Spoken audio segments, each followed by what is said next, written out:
The Danish Deception, Part 1. Okay, so it all started in June of 2022. I was in a place in my life where I was working 2 jobs. I was working like a dog, and I knew I needed a break. So I reached out to my friend, Sarah, who was living in Germany at the time with her husband, and I said, let's take a trip. Let's go somewhere in Europe. And she was so down, and we were trying to decide where we wanted to go. And we decided to go to Hvar, Croatia, because we wanted somewhere that was like a cute local town that was by the water, but it wouldn't be as crazy busy as other places in Europe. And so we decided to go to Hvar. We flew to Split first, met there, took a ferry over. And at first I was just so amazed at how beautiful this place was. And so the first night I was a little bit jet lagged. So we kept it very chill, grabbed dinner, then went back to our Airbnb. And the next morning when we woke up, we had literally 2 things on our agenda, and that was to eat and drink and be by the water. And, well, I guess that's 3 things, but yeah, eat, drink, and be by the water. So we went to Hula Hula, which if you've been to Hvar, you've been to Hula Hula. It's this beach club that's very well known there, and it's right on the water. And we're laying in day beds kind of off to the side, minding our own business, sipping mojitos. And I look up and I see this very attractive man. And the first thing that came to my mind was, this man looks like he is walking straight out of a Calvin Klein ad. And I'm telling you guys, 6'3", blonde hair, blue eyes, chiseled skin, so tan, muscles everywhere. I was definitely taken aback. And I feel like it takes a lot for me to really double take a man just based on his looks like that. And 100%, I was a little bit just in awe. I didn't even realize that he was like with a friend at first. And so I'm still minding my own business, keeping it chill. And he looks over at me and he says, how are the drinks?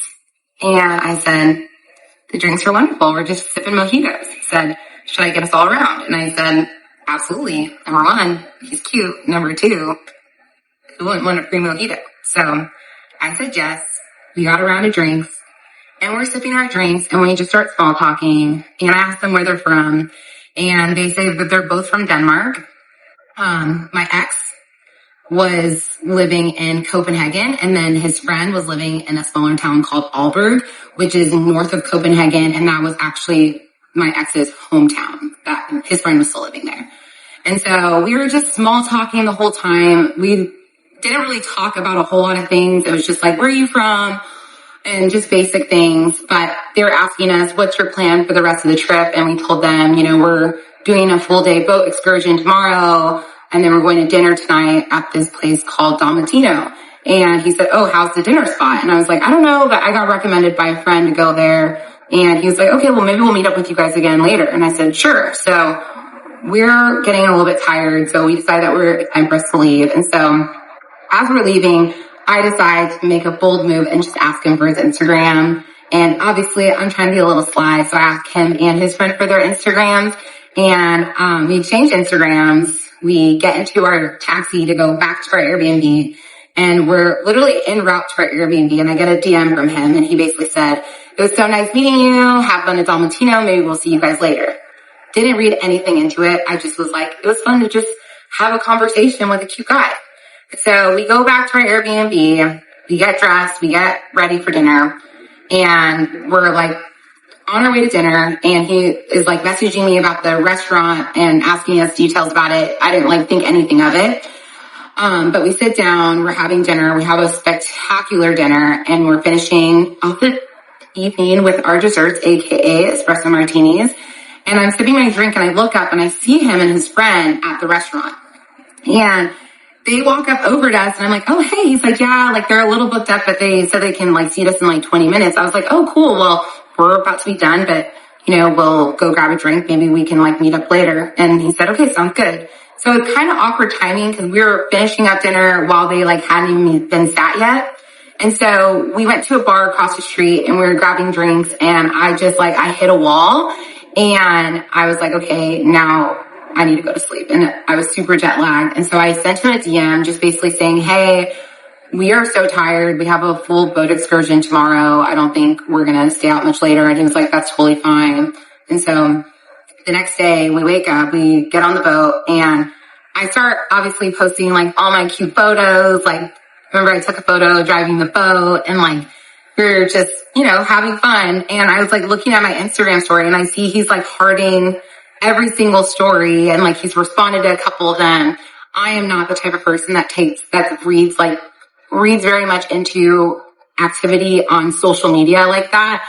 But it was something that I noticed. And so, we continued on with that for like a day and a half. And then he reaches out to me and he says, hey, like, what are you guys doing? And at this time, it is our last night in Havar. And he said, what are you guys doing tonight? And I said, we don't really have plans because we didn't. And he said, well, do you guys want to come to dinner with us? And me and my friend were like, absolutely, sure. And she wasn't really down to go. I kind of forced her because I was like, this guy's hot and it's a free dinner. Like, let's just go. It'll be fun. And so she's a good friend. So she came with me and we get to the restaurant and him and his friend are sitting across from each other. So obviously I took the seat next to him. I was sitting across from my friend and we're sitting there. We're having a wonderful dinner, drinking tons of wine. And I come up with this idea to play this game where I'm asking his best friend to describe what my ex's type was. And because we were obviously like vibing with each other and I was just curious. And so his best friend starts listing off everything like good morals, hard worker, all these things. And like, I felt like he was describing me. And after his friend was done talking, my best friend basically said, aside from being a good cook, she checks off every single box. And I remember I looked at him, my ex, and I said, but I will become a great cook for a good man. And he starts laughing. I remember I put my hand on his leg. And that was the first time in my life that I felt that instant electricity from someone's touch. Like it literally felt like I was getting shocked. And we instantly like had this physical attraction towards each other. And we started talking about what we did for work. And I told him that I was working as a real estate agent and in tech. And then he told me, he's like, I'm actually chief commercial officer for a ad tech company that does marketing for real estate companies. So I was working in real estate tech and he was working in real estate and tech and everything just like felt like it was aligning. But again, I'm like, this guy lives in Copenhagen. There's nothing that's going to come from this. So after dinner, we go and grab some drinks at a bar nearby and we grabbed one drink and they're definitely gearing up to go back out. And it was our last night and my friend really did not want to go out. And I am not the type of a girl to ever leave my friend for a man, never in a million years. So I ended up just saying, hey, I think we're going to call it a night and we're going to head out. And he was respectful of that 100%. And I remember we just hugged goodbye and we left and that was it. And so we're going back to our Airbnb. We're walking home and I get a DM from him and he said, it was so nice meeting you. I hope it's not the last time. Also, South Africa is happening. I can see it. And the reason why he said that was because I was telling him that I had wanted to go to South Africa for that following Christmas. And because my family was going to be traveling and he said, I've always dreamt of going to South Africa. And I jokingly was like, well, you're invited if you want to come. And so whenever he made that comment to me in the DM, I was like, okay, sure. I am not thinking anything of it, right? At this point, whatever, like this guy lives 5,000 miles away from me. I'm not thinking anything of it. So the next day my friend goes back to Germany and I go to Barcelona to meet up with some friends. And again, I'm like posting throughout my trip and every time I look at my phone, it's like he's DMing me, messaging me, and he's continuing all of this. And I'm just a little bit shocked, but also like very interested still at the same time. And he was remembering things that I told him at dinner. Like I had told him that I was going to buy a Chanel bag because I wanted to reward myself for working hard. And he had messaged me and been like, hey, did you get your Chanel bag? And I was literally like drunk off sangrias in my bikini and cover up in the Chanel store when I got that DM. And I sent him a selfie and he said, this is the best photo I've ever seen. And I just like felt like I could just be myself with him already. And, we were just getting along and having good conversation. So again, he doesn't even have my phone number at this point. We were literally just flirting through DMs. So I ended up leaving Barcelona the next day and I land and he sends me a message and he said, what are you doing this weekend? Do you want to go to Ibiza? And I saw the message and I was like, what? The Danish Deception Part 2. Okay. So he sent me this message saying, you should come to Ibiza this weekend. I'm going with a bunch of friends. And he's like, I'll send you the flight. Everything will be paid for. And I thought about it for a second because, come on, who wouldn't want to go to Ibiza? And then I thought a couple of reasons why I didn't want to go was mainly because I just bought a Chanel bag. So I was like, I want to work and make more money. And also I felt like this is the type of guy that things come easy for him. And this is not something that's going to be easy for you to obtain. And I didn't want our first weekend to be like just partying together with all of his friends. Like that's not what I wanted. So I ended up telling him no, but I just ended up saying that I needed to work. And I thought he was never going to talk to me again, but somehow this like lit a fire under him and he became even more persistent and he started pursuing me even more. And he was sending me messages like, when are you going to come visit me in Copenhagen? Or I would love to come to Dallas to come see you. And I was just like, who is this man and what's happening? Still not really taking him serious.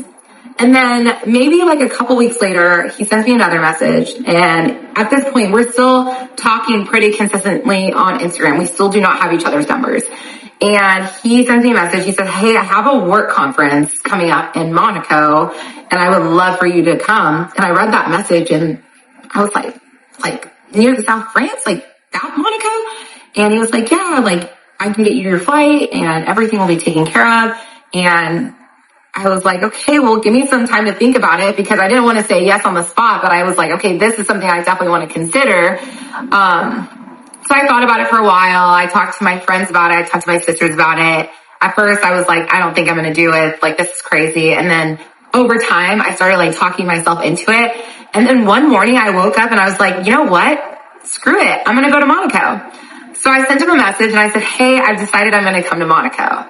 And he sends me a message. He said, this is the best day ever. I'm so happy.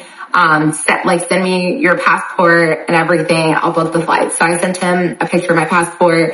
And, I also was like, oh, and by the way, here's my phone number. He was like, I've been waiting for you to give this to me for now, like weeks. And I said, okay, here you go. Thank you for like inviting me on this trip. So I give him my phone number and he sends me a message and he said, it took you long enough. And I said, oh yeah, well, sorry. I'm just a little bit more reserved when it comes to like dating and men. Like I just like to make sure like I'm a very intentional person.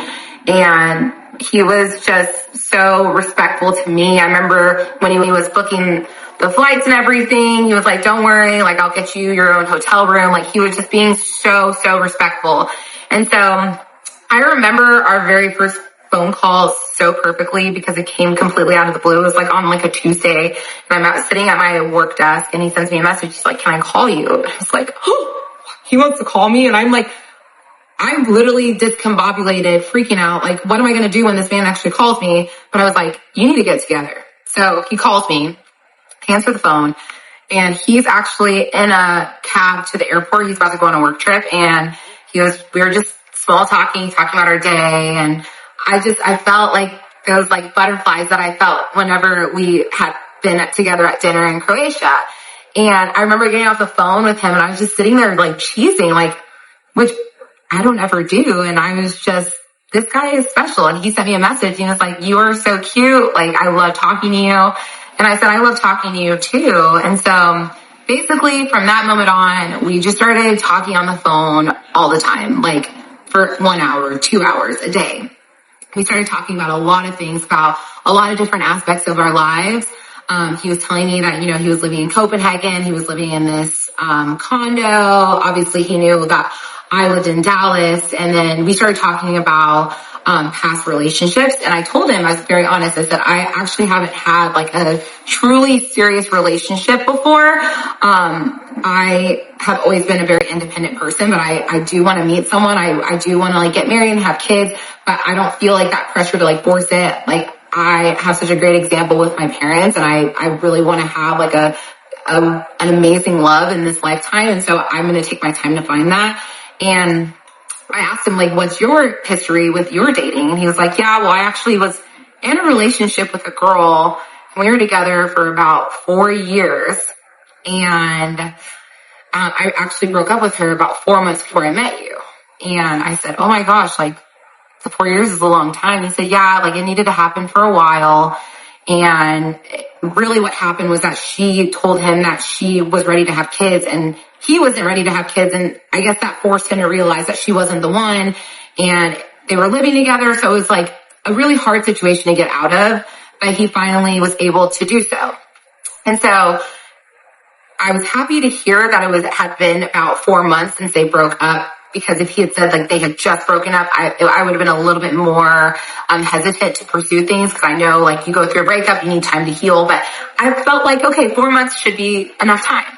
And then we started talking about like our families a little bit too. I told him I'm super close with my family. He said I'm really close with my mom and my little sister. I do have an older sister that I don't talk to, and basically something would happen and she was like being like physically abusive, verbally, physically abusive towards his mom. And he decided to cut her out of his life because she's crazy. And I said, listen, I get that. That makes sense. Like, you should not have her in your life.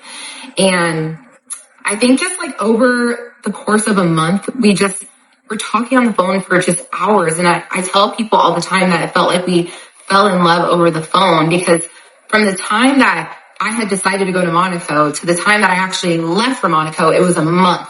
And we had this plan that we weren't going to FaceTime at all, because we wanted the next time we saw each other to be in person, which I thought at the time was super romantic. And so, you know, we started talking about like hypotheticals. I remember he told me one day, he said, you know, if we ever end up getting married, you're going to meet the queen. And I remember just like laughing at that comment.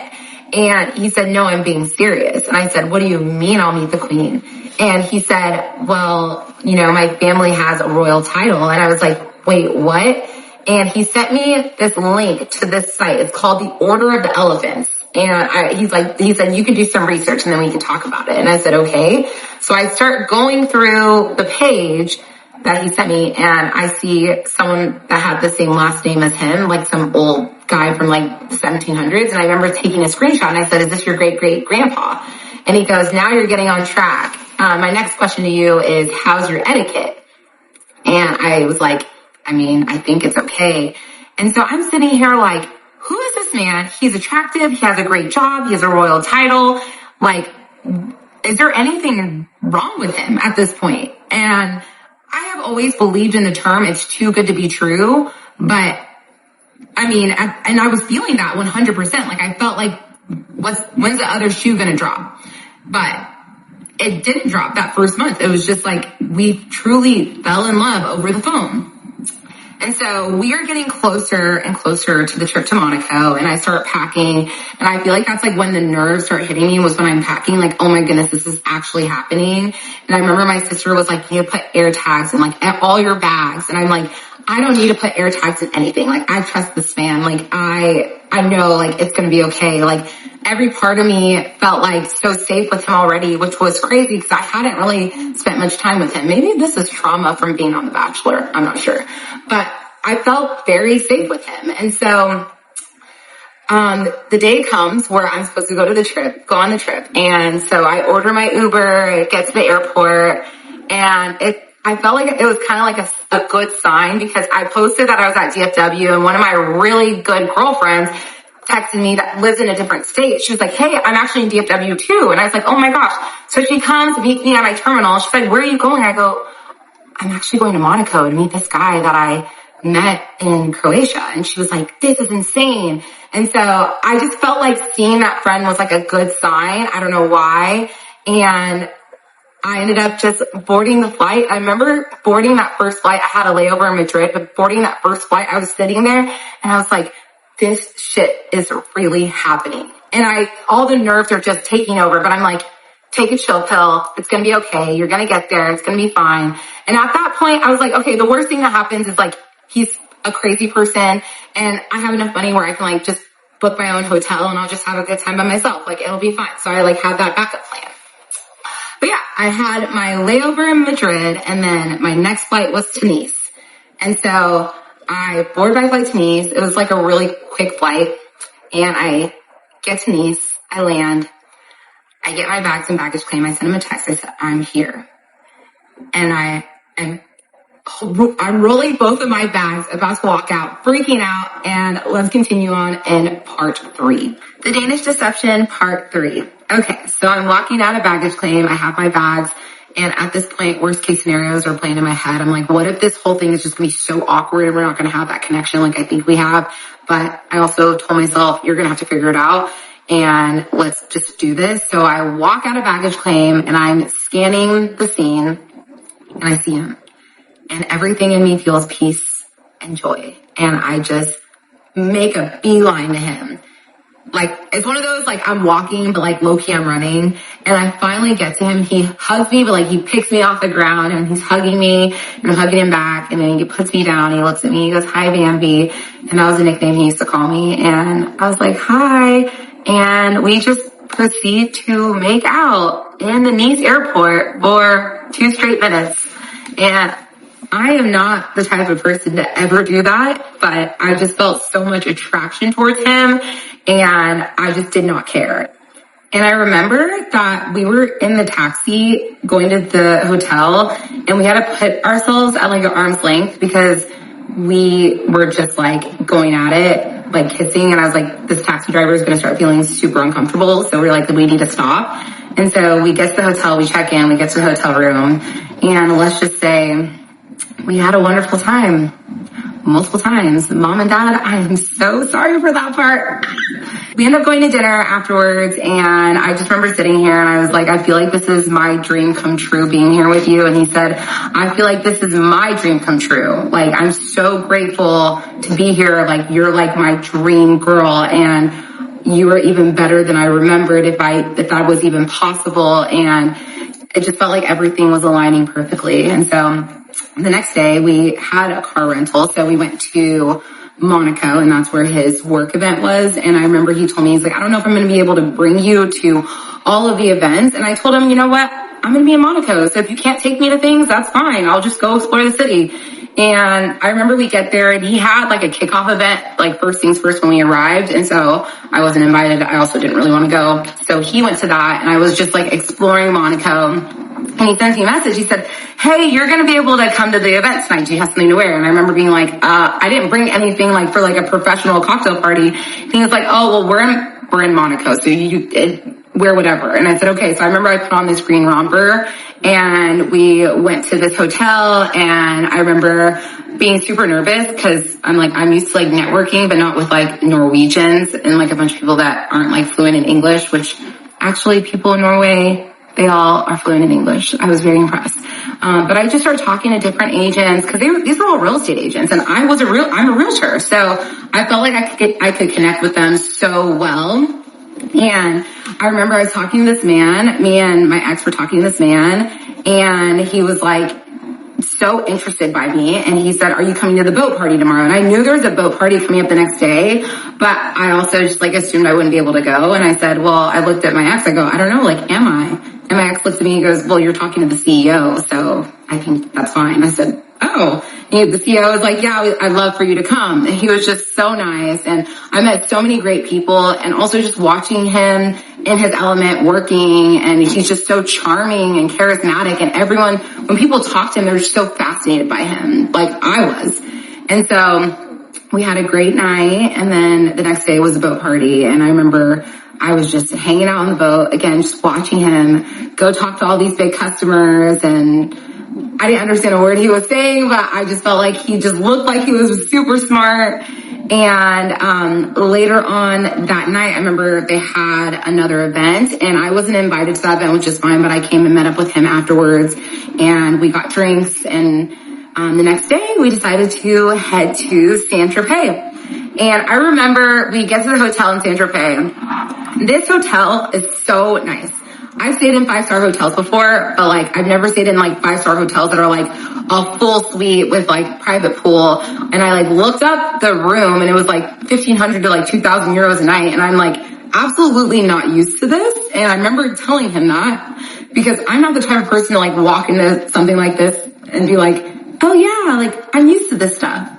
I'm not going to be fake. So I told him, like, I'm not used to staying in hotels like this or like, especially specifically suites like this. And he was like, well, you know, while we're together, I want you to know, like, I want to give you the world. And I was like, thank you so much. Like, I feel so grateful. And I remember telling him that in that moment. And later on that night, we go to L'Opera and we're having a wonderful time, drinking great wine, having good food. And if you've been to L'Opera in Saint-Tropez, it's very much a party restaurant. Like, you have dancers on the tables. It's like, it's a party scene. But like, you know, that's also like kind of like my vibe when I'm like, you know, have a couple drinks in me.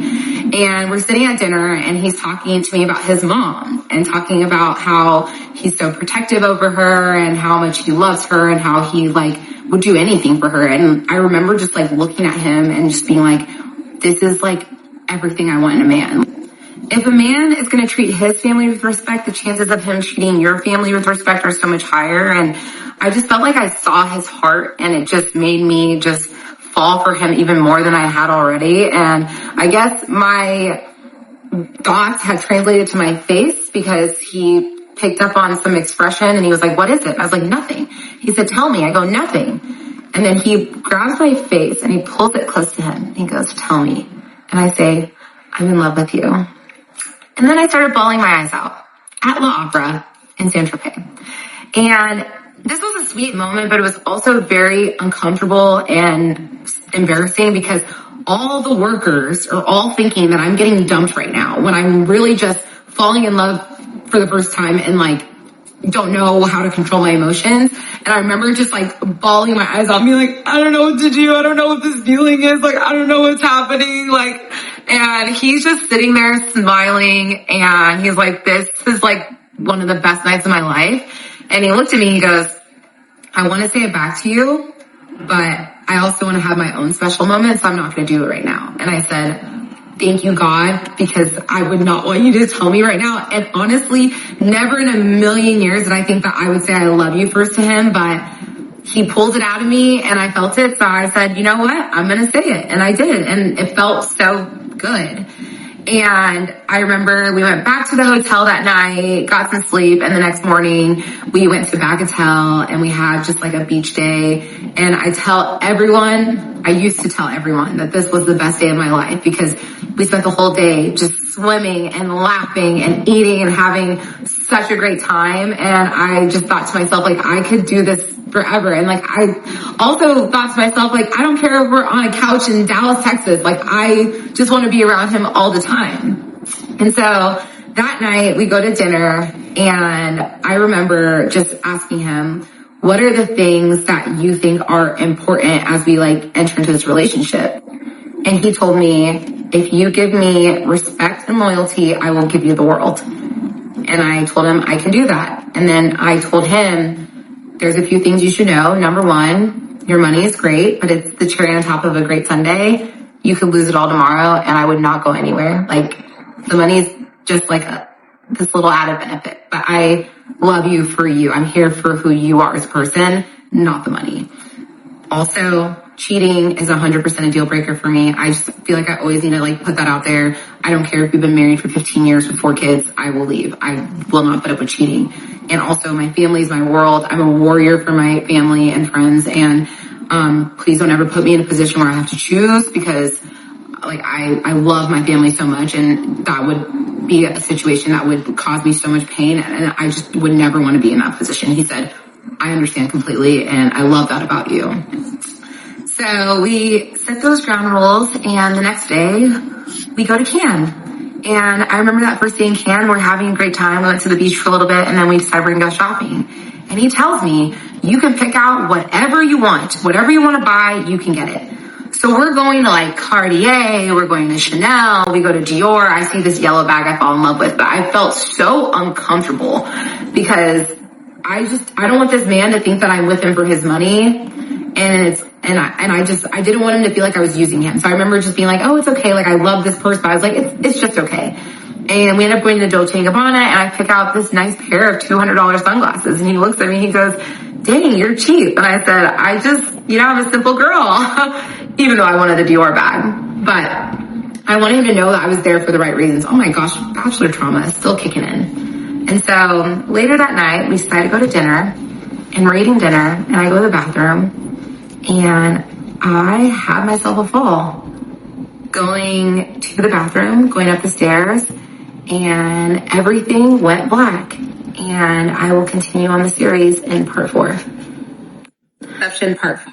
Okay, just to recap, the Danish deception part 4. Okay, just to recap, we went to Monaco, then we went to Saint-Tropez, and we ended the trip in Cannes. And the very last night we had together, we were at dinner, and I'm walking to go to the bathroom, and I fall, everything goes black. And let me tell you, I am a clumsy person. I know I'm a clumsy person. I'm always tripping over myself. And that day specifically, I had been tripping over my dress pretty frequently throughout the day. But I've never had like a serious accident before like this. And it was completely out of the blue. I was walking up the stairs, and I remember walking up the stairs, and the stairs in France are extremely narrow. If you've been, then you definitely would probably agree with me. And so I basically came to after falling, hitting my head, and I see these 3 men, waiters, that was what they were wearing. And I remember just like coming awake and being like, what the fuck is happening? But no one was speaking any English. They're all like screaming in French, freaking out. And so I pass out again, then I come to again, and finally I'm able to say, someone go get my boyfriend, and then I pass out again, then I come to again, and then my ex is sitting next to me. And I see him, and I'm like, what is going on? He's like, I don't know what happened. I think you fell. And I'm like, I don't remember anything. I don't know what happened. And he looked at me and he goes, do you have a history with epilepsy? I'm like, epilepsy? No, I don't have any history with that. I was like, why? He said, because you've been having seizures for the past 10 minutes. And I was like, seizures? I have never, ever had a seizure in my life. So this was shocking news, but I also wasn't like all the way there. So I was just so confused at what was happening. And I remember touching my head, and then I looked at my hand, and there was so much blood.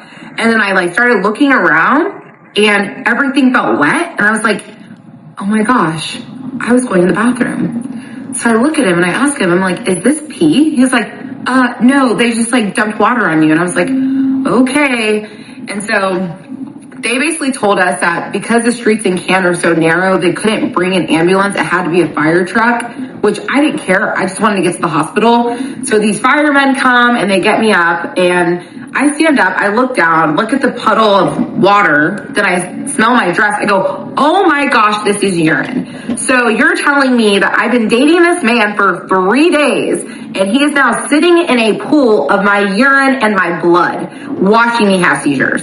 I was just I couldn't believe that this was the reality of what was happening. I get into the truck, and they take us to the hospital, and I'm still freaking out at this point because I literally don't know if I have like a severe brain bleed or what's going on. And they take us into the waiting room, and they're about to take us back. And I remember the nurse said that my ex couldn't go back with me because they still had super strict restrictions from COVID. So he had to wait in the waiting room. And I remember just freaking out because no one is speaking English at this point. And I don't know what to do. I'm so terrified. I feel so alone. And I remember just looking at him, and he could just see the fear in my eyes. And I'm like, I don't know what to do. He's like, just stay calm. I was like, okay.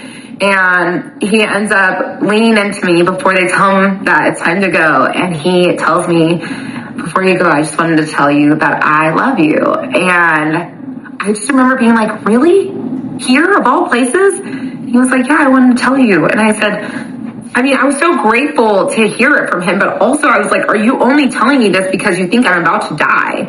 And so a lot of things were going through my head, and I ended up going back, getting a CT scan. They ended up saying, hey, everything's good. You just have a severe concussion, hence why I had seizures. And they're like, you're gonna have to get 4 stitches in your eyebrow. You guys can kind of see the scar. I'm wearing makeup, so you can't really tell. So after I get my stitches, I go back out to the waiting room, and I see my ex, and I automatically just feel this sense of protection and safety because he made me feel so calm, and I was just so grateful to him. And if you watched the Who the Fuck Did I Marry series, I truly believe that this whole experience was the equivalent to Risa Tisa's tire blowout before she met her ex-husband. And God was telling me to run far away from this man. My bad on misinterpreting this message. And I just thought that this was God's way of telling me that this man's gonna keep me safe. And clearly, that wasn't the case. But we leave the hospital and we go back to the hotel. And obviously I couldn't sleep because I had a severe concussion. So we just stayed up talking all night. And the next day I went to go get all my prescriptions, and then we went to the airport, and it was a really, really tough goodbye because I was just so sad to say goodbye to him. And he had already booked a flight to come visit me in Dallas in 10 days. He booked it before I even went to Monaco because he told me he was so sure of me and of us. And so I knew I was going to see him in a little bit over a week, but it just wasn't enough. And I just wanted to be with him 24/7. But I said my goodbyes to him, and I was like, you know what? It's going to be okay. I'm going to see him soon. Hopped on the plane and went back to Dallas. And it was really difficult to come home for multiple reasons. The biggest reason was that I had to tell my parents that not only did I have this crazy accident, but I also am in love with this man that lives in Denmark. And that's just not an easy conversation to have with Nigerian parents. And if you know Nigerian parents, or if you have Nigerian parents, you can already assume how this unfolded. Obviously, they support me and they love me and they're wonderful parents, but they were also scared and like, what are you telling me right now? But I dropped the ball, and over time, like, they were so supportive of me and my decisions. I will say the bigger challenge was healing from the head injury because I was just doing crazy ass shit. Like, I remember I got into the shower with my socks on, and then I ran out the door with my bonnet on, chasing Smokey through the streets because I thought he ran away, even though he was inside the house. And to this day, I still think I have lingering effects because I'll add all these filler words, and like, what I want to say in my head, I think it, but I can't figure out the words sometimes. And it's very frustrating at times, and you will notice it throughout the series, and it's not something I used to do, but overall, I'm fine. My brain's fine. So obviously, we're talking on the phone every single day because, you know, we're in a relationship, and he calls me and he says, hey, I'm considering offering on this apartment complex in Copenhagen. And we had talked about his real estate investments back in the south of France. He told me that he owned 3 apartments in Copenhagen, 2 of which were rented out, one of which he was occupying as his personal residence. And this apartment complex he was interested in had 34 units, and then there was a top floor that was unfinished, and it could be converted to 10 penthouses. And he said it's fully rented out. It would be such a great investment. The cash flow is great. The only thing is that it's going to take up a lot of my cash liquidity and also like stocks and crypto and everything. And obviously I'm going to be traveling to the States, and I want to be mindful of like finances. That's why I like want to bring it up to you. So what do you think? And I said, well, at this point, we had been dating for like a couple weeks, so I didn't feel like I was in a place where I could insert my opinion. So I told him, like, whatever you think, I'll support you. And I also didn't know jack shit about real estate investments in Copenhagen.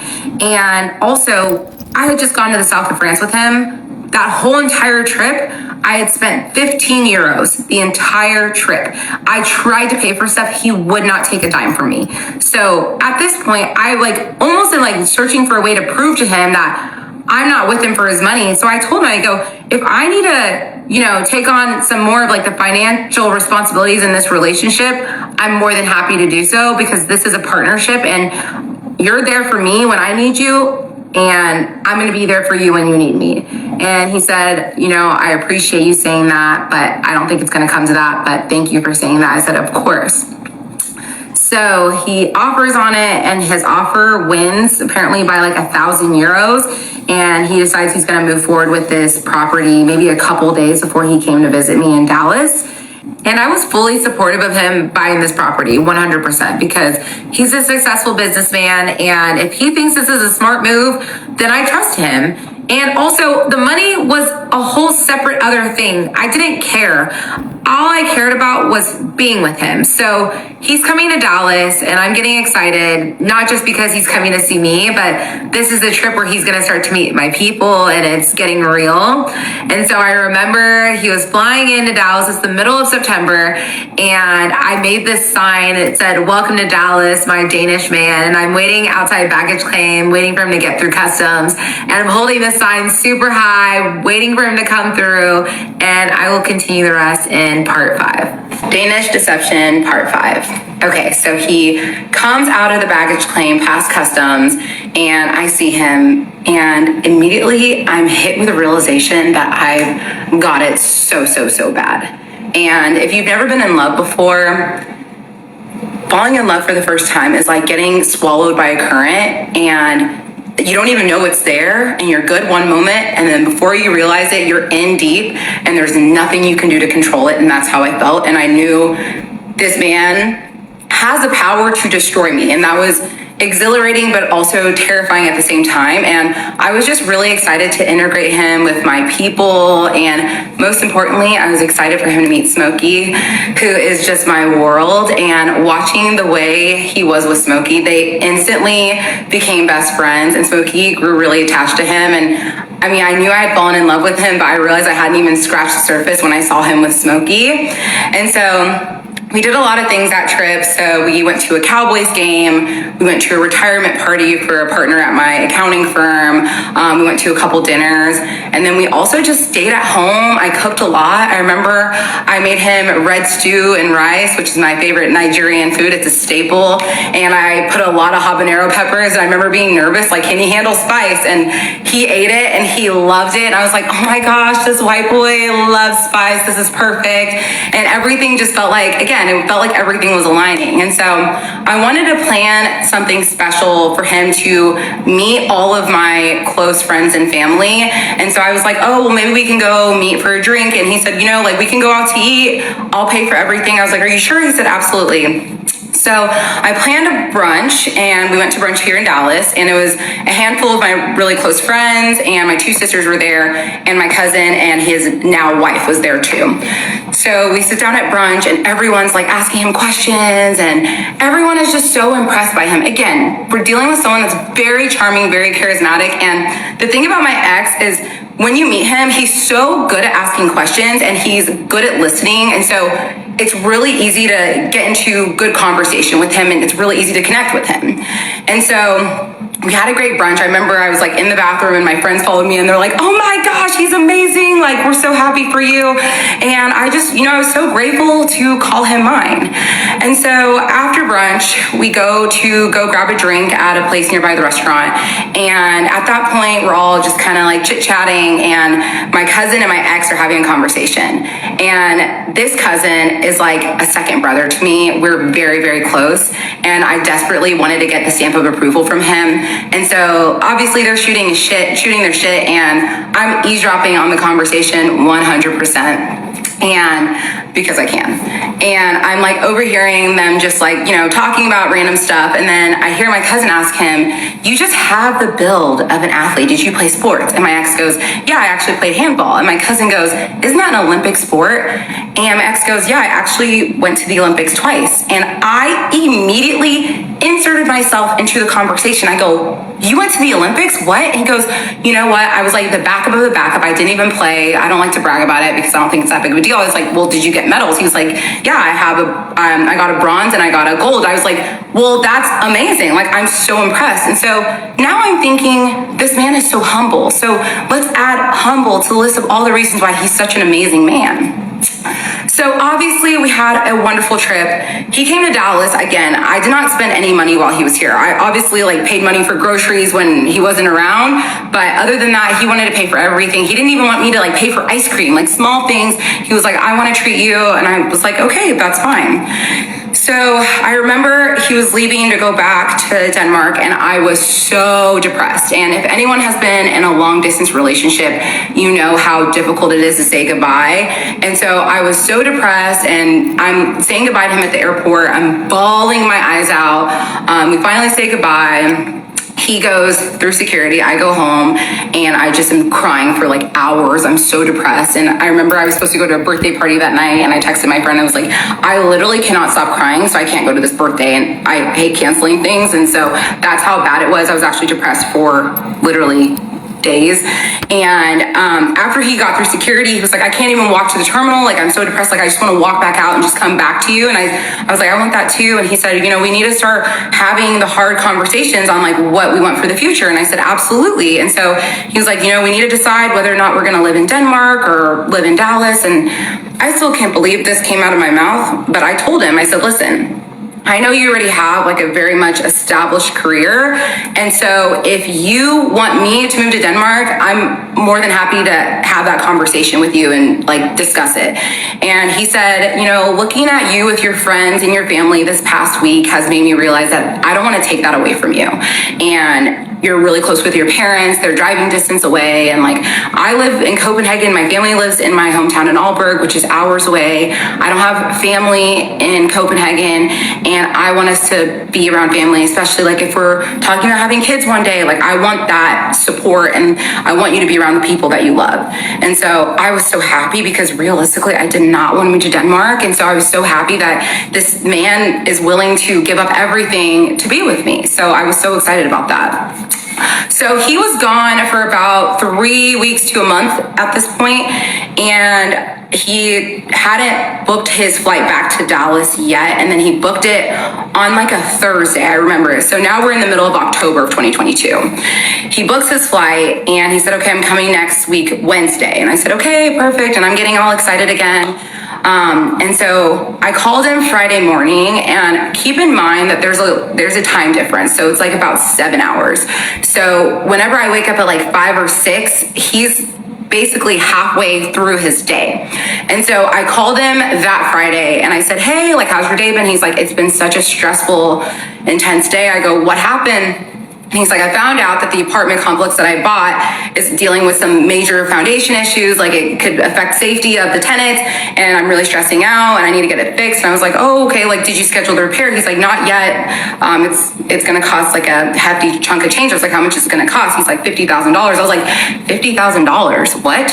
Like, that's obviously a lot of money. I'm sure it's a lot of money to a lot of you. It's a lot of money to me.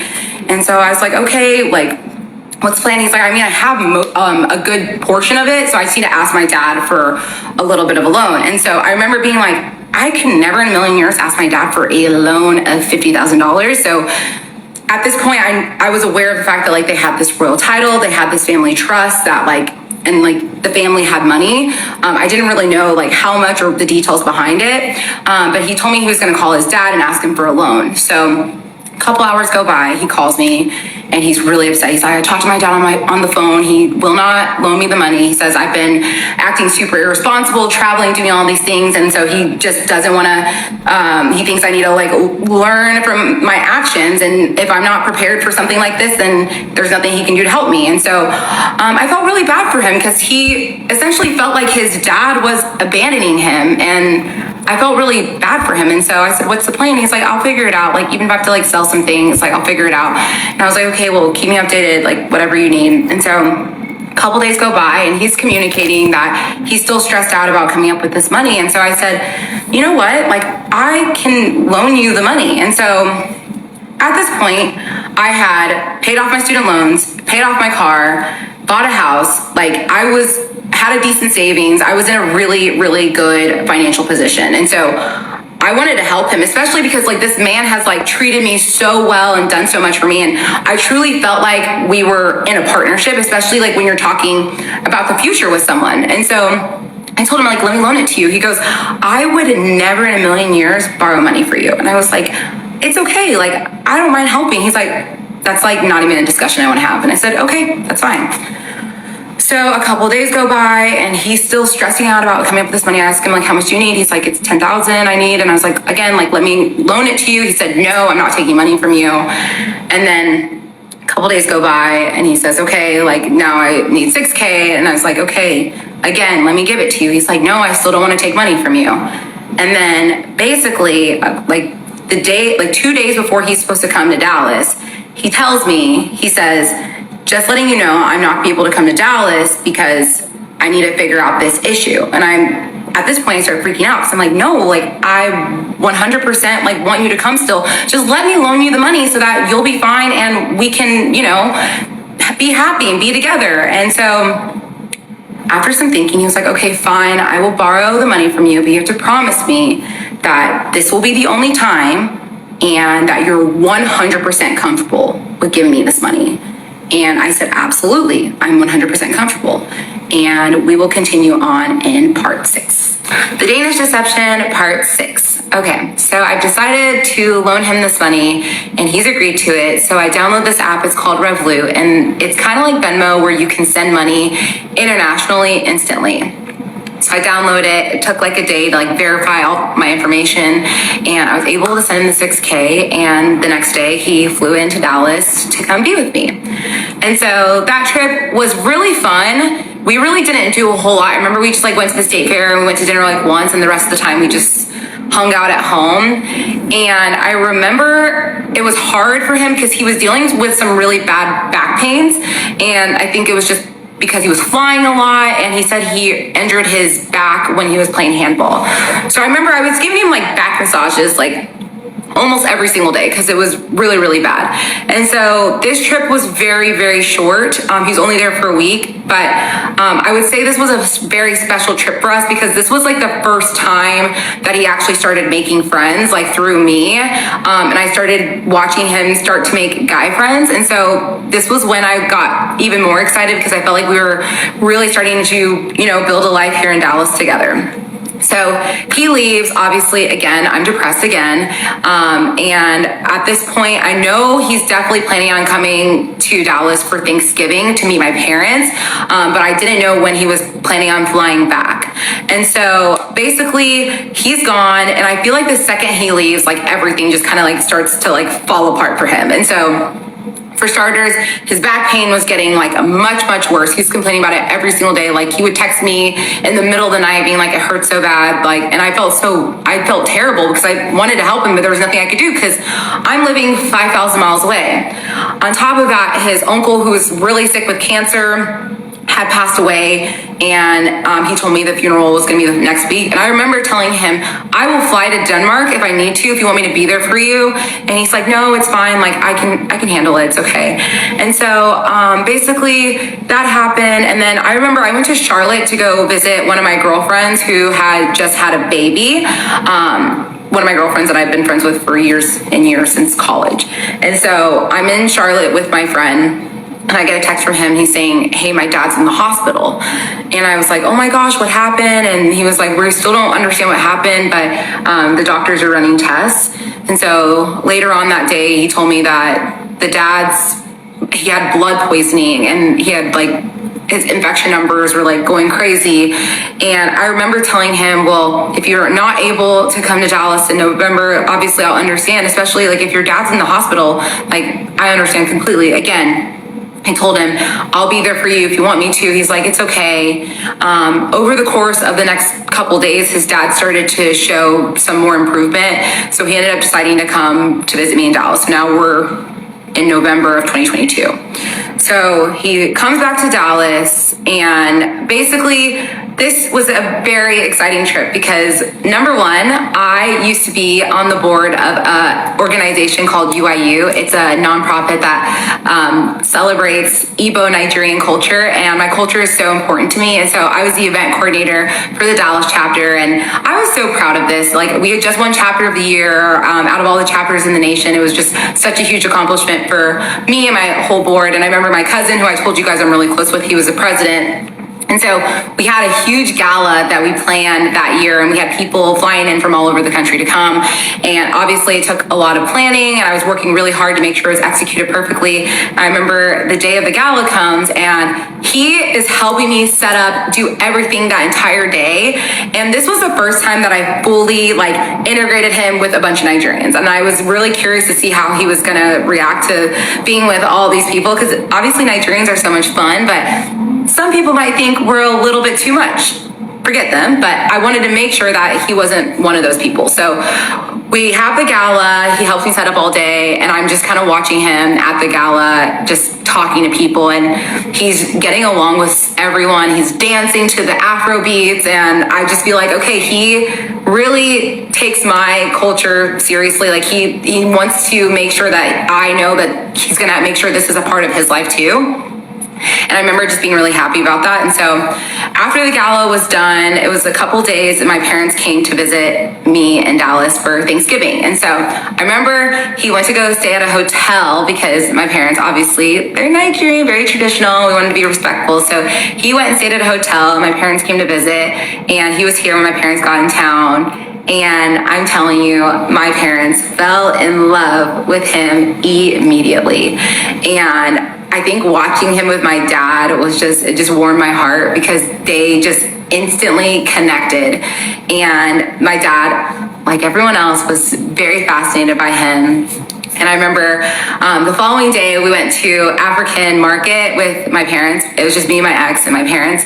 And he's talking to my parents about the Olympics and they're asking him all these questions. And he was like, yeah, like the gold medal I gave to my mom, she has it. And then the bronze medal, I actually donated it to charity. And I'm just like, this guy is just so freaking amazing. And so we had an amazing Thanksgiving. It was his first Thanksgiving in the state. And my grandmother had recently just passed away. And this is my dad's mom. It was really, really sad. And he was talking to us about the plans for the burial. And so he said, we're going to do the burial in May. It's going to be in the village in Nigeria. And he looks at my dad and he says, I'll be there. And I remember looking at him like, I don't think you really understand what you're agreeing to. And he said, I don't care. I'm going to be there. I'm like, we're talking about the village in Nigeria. We're not just talking about like a big city where you can get a little bit of culture shock where you like, you know, or go back to your hotel. And no, we're talking about being in the village. And he said, I don't care. I'm going to be there. And so that was when I realized like this man really takes my culture seriously. He wants to be there for me. He wants to be there for my family. And that meant so much to me. And so at the end of the trip, I told him, I said, this week has showed me that I know that I want to spend my life with you. And I'm just, thank you for being the man that you are. And he said, I want to spend my life with you. And I'm going to let you know, like, I already know that I want to marry you someday. Like, and I don't want you to ever doubt that. And so he asked me, he's like, I have a question. Like, do you have an idea of what ring you would want? And I was like, I mean, I have some ideas, but I have not thought about it really extensively. And so he said, what are your thoughts on us going ring shopping? And keep in mind, at this point, we've been dating for like 4 months. And so I was like, okay, let's do it. So we found a jeweler. We went and we tried on some rings. I remember I'm trying on lab grown and natural, and I'm like looking at the price differences, and I'm like, I am not allowing you to buy me a natural stone because that number is just crazy. I'd rather us spend money investing, doing other things. And he said, well, let me look into it because I kind of do want to get you natural. And I was like, no, we're getting a lab grown. And I remember like if you've gone ring shopping, the price difference is like astronomical. And so I remember I picked out a ring that I really liked, and then we left, and that was basically the end of like the rings for that moment. And so he goes back to Denmark, and the plan was for me to go on a trip with him for Christmas. As I mentioned previously, my parents were traveling for Christmas, and him and his older sister do not have a relationship. Like, they can't be in intimate settings together, so they alternate Christmases. Like, he had last Christmas, so this Christmas was her Christmas. So we already had planned to spend Christmas together. And so originally we were talking about going to South Africa, like I mentioned before, and then we started looking at flights, and he was like, it's a long trip, I only want to fly business, and they were like $12,000 round trip. And he's like, well, maybe we can make it work. I was like, we are not spending that much on flights to South Africa. That's not happening. And so I started looking at other flights, and then we talked about maybe going to Brazil. And then he tells me, okay, make an itinerary and look at hotels and flights and everything and send it to me, and I'll book it. We're going to go to Brazil. I said, okay, sounds good. So I wake up one day, I said, hey, did you book the travel? And he was like, no, I haven't, but there's something I need to talk to you about. I go, what's up?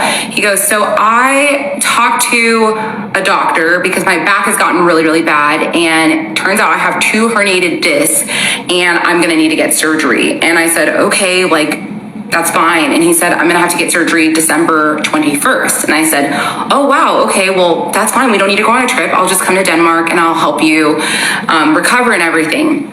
And he said, actually, no, I don't want you to come to Denmark. I want you to be there, but I don't want that to be the first time you meet my parents, and they definitely want to be there. And at this point, I'm like, what do you mean? I'm your girlfriend and we're talking about a future. Why would I not be there when you're getting a major surgery? And I will continue on in part 7.